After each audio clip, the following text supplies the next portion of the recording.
এই ছেলেটি প্রথমবারের মতো এই ক্যাসিনোতে আসে এবং তার সব টাকা ক্যাসিনোতে লাগিয়ে দেয়।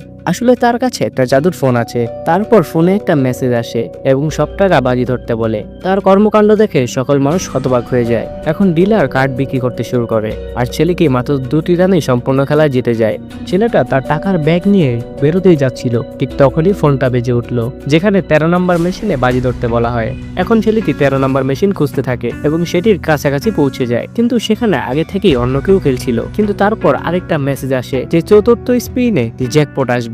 এখন সামনের খেলোয়াড় 3টি স্পিন সম্পন্ন করে ফেলেছে এবং 4র্থ স্পিন শুরু হতে যাচ্ছিল। ঠিক তখনই ছেলেটা তাকে থামিয়ে দেয় এবং তাকে একবার খেলতে দেওয়ার জন্য বলে, কিন্তু সে না করে। ছেলেটি বলে, আমার গার্লফ্রেন্ড চায় আমি এই খেলাটা খেলি। এখন ছেলেটির সুযোগ হাতছাড়া হতে দেখে ছেলেটি তাকে 10 লক্ষ টাকার অফার করে। এত বিশাল অফার পেয়ে সাথে সাথে খেলোয়াড়টি তার আসন ছেড়ে দেয় এবং ছেলেটি বাটন টিপ দেয় এবং সাথে সাথে 1 কোটি টাকার জ্যাকপট পেয়ে যায়।